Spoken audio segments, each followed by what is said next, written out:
This is Brother Medina for Tuesday, Seventh-day Adventist, and please let us start with a word of prayer. Loving Father, please be with us and give us the ability to explain ourselves. Help our listening audience to learn and to have an informed understanding and an informed decision with regards to Middle Eastern affairs. In Jesus' holy name we pray, with thanksgiving unto thee. Amen. Now, my dear people, our study today is Israelis and Palestinians Part 2. Israelis and Palestinians Part 2. We are giving a follow-up study to what was done before. However, in this study, it is less about talking from me, myself, and more about showing you video footage of actual things that have been going on. We know that the media is slanted towards justifying Israel and Jews and all that they have done because the media is Jewish controlled. But there are a lot of evidences and a lot of what we call video footage in other places that shows you what has been going on. We want you to see the real facts as it is, and we want to give you evidence by showing you here on this program. That is what this program is all about. Not much about talking, but much about showing you video footage of realities. However, we need to look at just one scripture here with regards to this whole thing. And if we turn to John chapter 8, here is how Jesus regarded the Jewish people. John chapter 8 and verse 44. Remember, Jesus was a Jew, and here is what he said about them. I quote, "Ye are of your father the devil, and the lusts of your father ye will do." So Christ is showing they will do this, a prophecy. He goes on, "He was a murderer from the beginning, and abode not in the truth, because there is no truth in him. When he speaketh a lie, he speaketh of his own, for he is a liar and the father of it." End of quote. So the two things Jesus identified Jews that do not believe in Christ with is being murderers and liars. And he says that this is what they will do. So we must expect Jews to be doing a lot of murders and lying quite a lot. The murders today takes place in a very large way in Palestine, in what happens on the West Bank and in the Gaza Strip with regards to the Israelis' treatments of the Palestinians. And the lying is through the media. They lie right through to cover up themselves. This is the reason why this film is about showing you clips about what has been going on with regards to these things. In this first clip, we want to show you what Mr. George Galloway, a British parliamentarian, says about the Israelis and the international community. Pay attention to this clip. And on the 6th of December, in just a few weeks' time, we will leave London again with a British and American convoy of aid. We hope it will be 500 vehicles long, 5 miles long, driving through Europe and Turkey and Syria and Jordan and Egypt until we arrive in Gaza. And I hope Malaysia will be represented on that convoy. I hope the name of Malaysia can be present somehow on that convoy. But the reason we're having to do this, and they're all just drops in the ocean, is because the international community continues to punish the victims of terrorism and reward the perpetrators of terrorism in the form of the State of Israel, a country which has broken more international laws than all the countries of the world put together, and yet which is greeted with a red carpet, whilst its victims are called terrorists. The last time I spoke here, I told you about St. Augustine and his description of the encounter between Alexander the Great and a pirate. Ordering the pirate to halt, Alexander demanded, "How dare you terrorize these waters as a thief?" And the pirate answered, "How dare you terrorize the whole world? You who can call yourself an emperor and can call other men as you please." That's the world order that we have today. Those who call themselves emperors invent their own laws and invent their own permissions to bring death and war and devastation and siege and sanction and occupation upon others. And that's what we have to change. In this second clip, we want to show you that Palestinian Christians are murdered by Israelis with the aid of Christian America. Now, this happens a lot. And remember, 30% of Palestinians were Christians. And so, we want to show you this happening in this clip. Most Christians in America have no idea that hundreds of thousands of Palestinian Christians have suffered terribly from the Zionists when the Zionists took over Palestine. The birthplace of Jesus Christ, Bethlehem, for instance, actually had a majority of Palestinian Christians in it at one time. The Zionists destroyed hundreds of Christian churches, murdered Christian clergy, destroyed Christian schools. They killed or maimed thousands of Palestinian Christians. Israel also later invaded Lebanon twice and bombed and maimed and murdered thousands more Christians there. In all, Israel has killed and maimed tens of thousands of Christians. That's your own Christian brothers and sisters. Today, there are 400,000 Palestinian Christian refugees who have suffered horribly at the hands of the Zionists. They were driven from their homes, their farms, their businesses, and their homeland by the Zionists. Now, how can any Christian support Zionist Israel and the murder of fellow Christians by anti-Christian Judaic? Now, Israelis are supported by Christians, yet they routinely blaspheme Jesus and Christians. Observe this clip happening on an Israeli television station, and it is speaking in Hebrew, so you will have the translation. This is what they routinely and regularly do, so pay attention to this clip. דברים שהכנסייה הנוצרית אומרת לכם, הנה הסרט הראשון. הנוצרים מספרים לכם שישו הלך על המים בכנרת, אבל זה לא נכון. ישו היה שמן מאוד, והתבייש לצאת מהבית. לא כל שכן, ללכת עם בגד ים לכנרת. הנוצרים מציירים לכם את ישו ככה, אבל האיורים האלה רחוקים מהמציאות. בגלל ההתמכרות שלו ללחם הקודש, מגיל 3, ישו היה בשומרי משקל. ככה הוא היה נראה, אילו היה מגיע לגיל 40.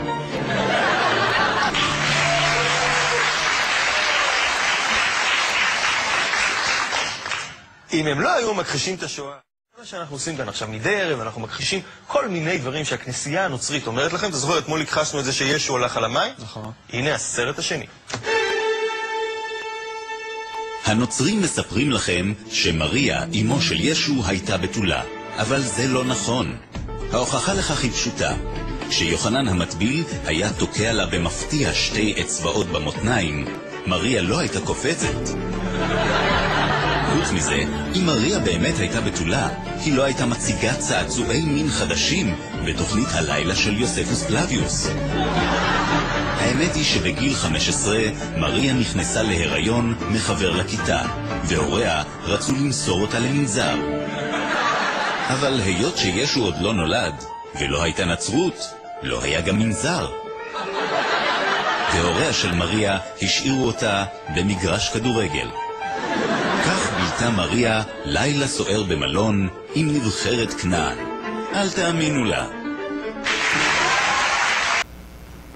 Observe what Mr. Jim Traficant, an ex-congressman, had to say about the Israeli stranglehold of the U.S. government, of both parties in Congress. Observe what he said.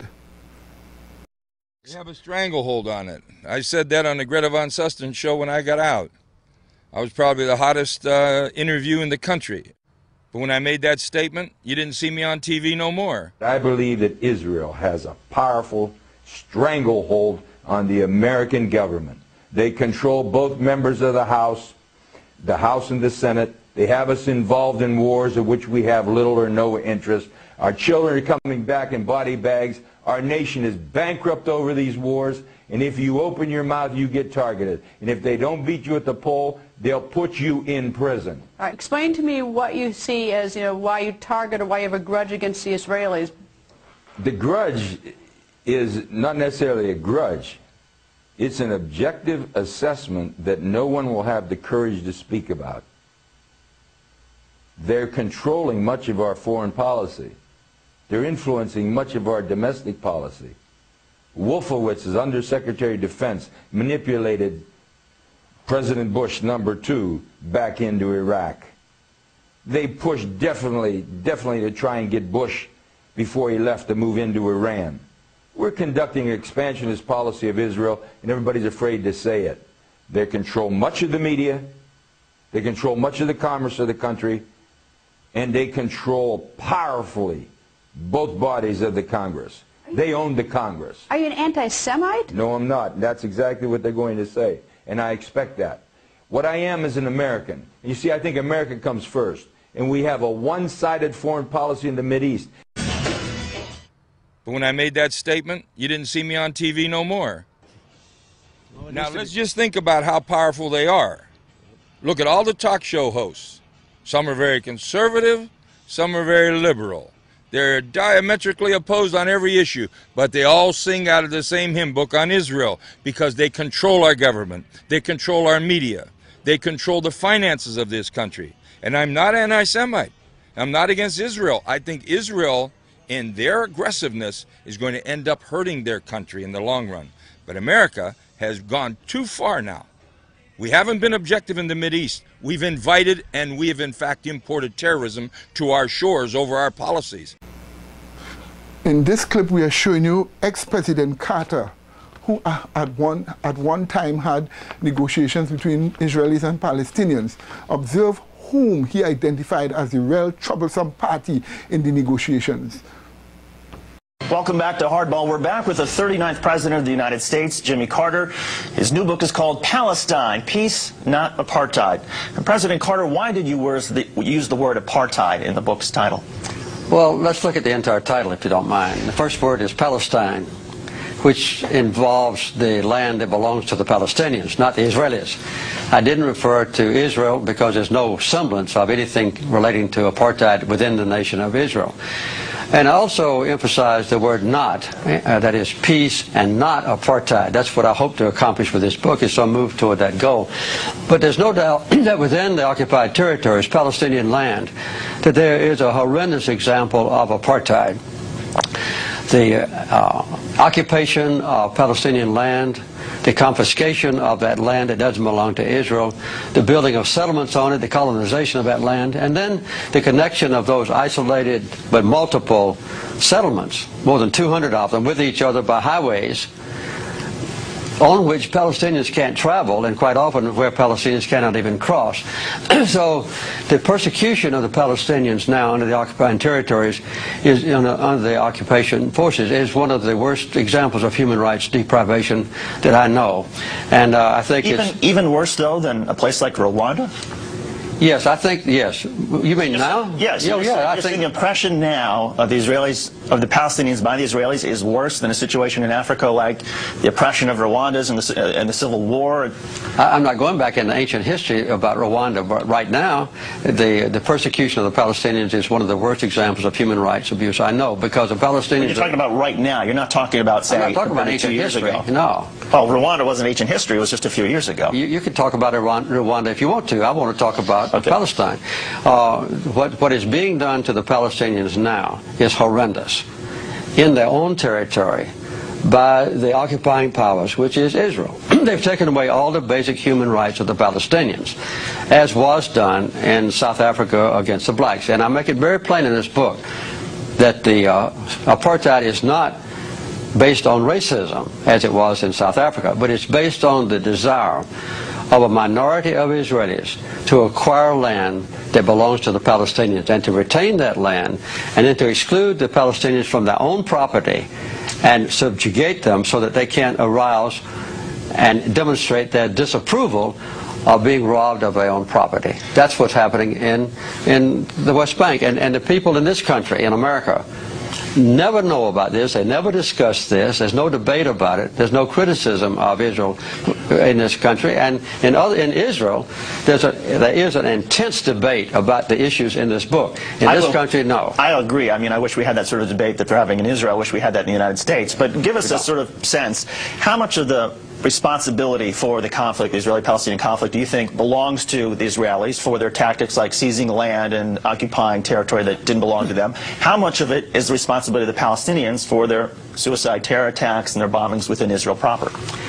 Well, as a matter of fact, the basic cause of the conflict is a sustained occupation of other people's land by the Israelis.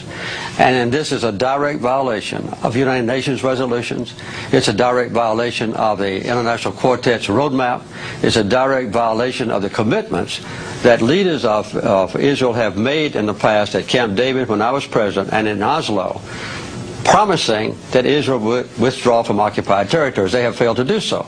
In response to that, and I'm not excusing them, there have been acts of violence. As a matter of fact, though, Hamas, the number one accused persons of violence, have not committed an act of suicide bombing that caused an Israeli life now since August of 2004.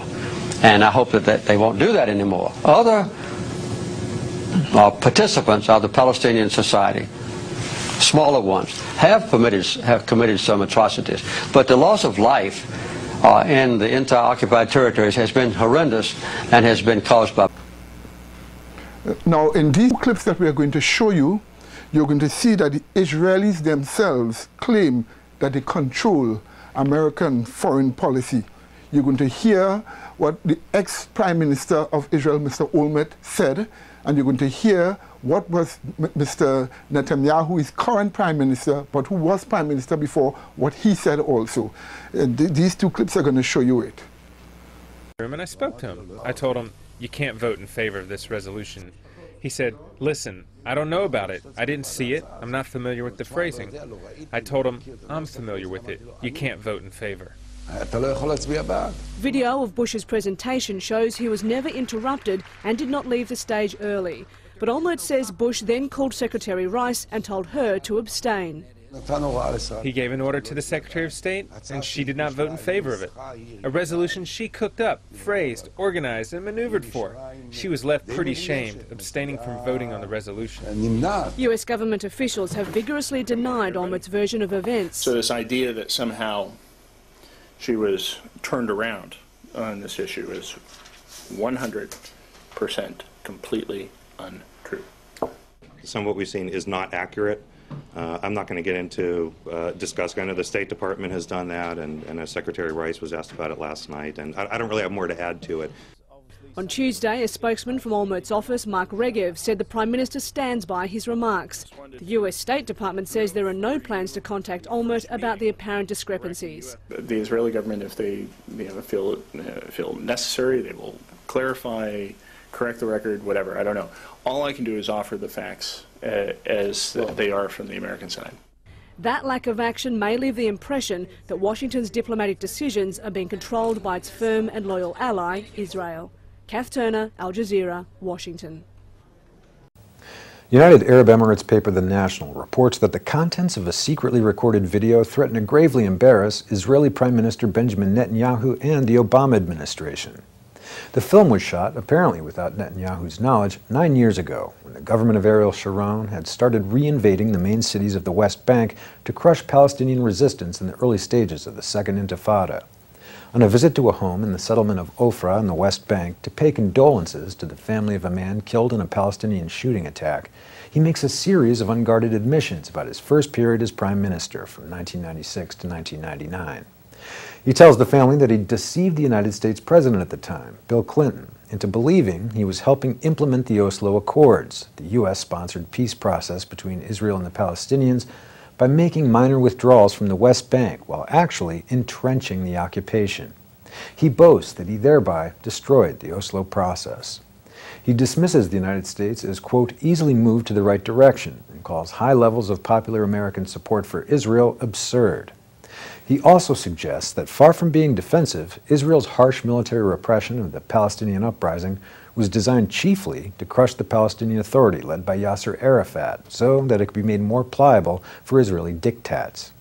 The contemptuous view of Washington Netanyahu demonstrates in the film will confirm the suspicions of many observers, including Palestinian leaders, that his current professions of good faith should not be taken seriously. More significantly, he has so far avoided engaging meaningfully in the limited talks the White House is promoting with the Palestinians, while the pace of settlement building in the West Bank has been barely affected by the 10-month freeze due to end in September. In the meantime, planning officials have repeatedly approved large new housing projects in East Jerusalem and the West Bank that have undercut the negotiations and will make the establishment of a Palestinian state, viable or otherwise, far less likely. Yours is a voice of criticism we don't often hear in the United States.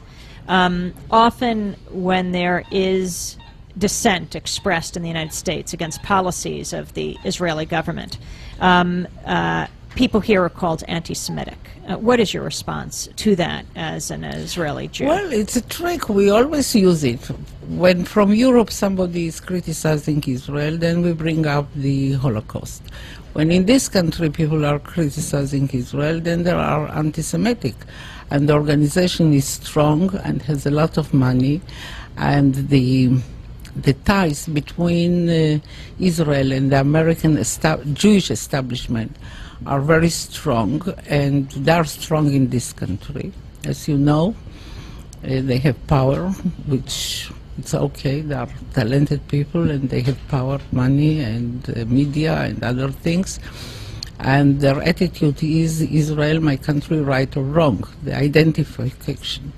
And they are not ready to hear criticism. And it's very easy to blame people who criticize certain acts of the Israeli government as anti-Semitics, and to bring up the Holocaust and the suffering of the Jewish people, and that justify everything we do to the Palestinians.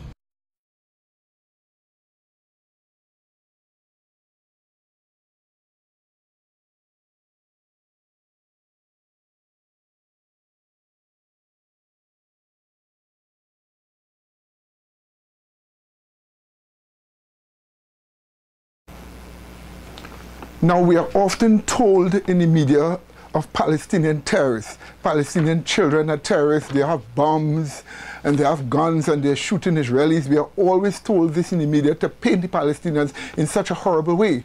But the media never tell us that Israeli parents, many of them, train their children to use all kind of sophisticated weapons to murder Palestinians. So in this footage here, you're going to see Israeli children carrying sophisticated weapons.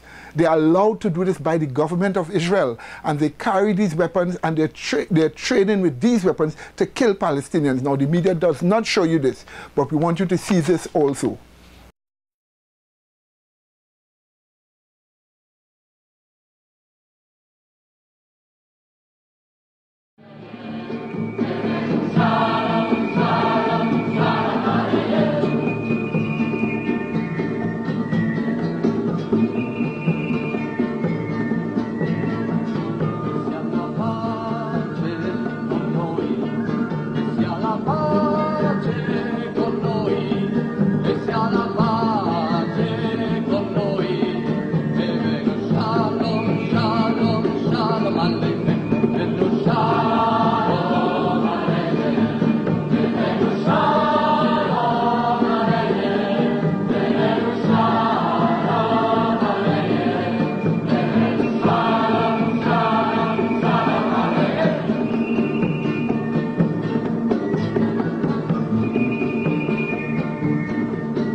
In this clip, you're going to observe what ex-President Nixon and the world's greatest evangelist at that time, Mr. Billy Graham, had to say about the Israelis. They knew what was going on, and they actually said it on phone. And this phone conversation was illegally tapped. But we want you to hear what they discussed about the Israelis and the Jews on the phone. So pay attention to this clip. Billy, I've been had a little trouble reaching you. Well, I apologize. I've been traveling all over the place. You know, we've got still got the problem. Wasn't that a horrible thing, those Israelis shooting down that plane? I mean, to shoot down an unarmed 707? Good heavens. I mean, that's worse than what they did at the Olympics, the other side. There's two other points. One is the front page of papers over the weekend carried the story that they're talking about expelling all Christians from Israel. Wasn't that nice? And then the second point is that the Jews in this country are just raising a big, and they are damning Campus Crusade and damning so forth. They are going right after the church, and there's a great deal of feeling beginning to rise. It's happened in Spain, it's happened in Germany, it's happening, and now it's going to happen in America if these people don't start behaving. Well, you know, I told you one time that the Bible talks about two kinds of Jews. One is called the synagogue of Satan. They're the ones putting out the pornographic literature. They're the ones putting out these obscene films. Like the thing in Time magazine and then Newsweek. Ruth canceled both of them. Good for her. But take Time or Newsweek. I'll tell you, it's a disgraceful, and I think really they don't deserve to live. In conclusion, anyone who wants a copy of this DVD, of this program, all you have to do is to call us at 625-0446, 625-0446, and we would give you this copy and plus other literature that we have explaining these issues. But we have shown you very clearly what has been going on to warn you, and that you may know what the media does not show you, since the media is Jewish controlled. Now, the next study we would like to have is to go into Scripture and explain what the Bible says about Israel, about the Jews, and about Christians, and about Jesus Christ. But pay careful attention to all that you've seen here, and remember them well. And may God bless you until we meet again. In Jesus' holy name, amen.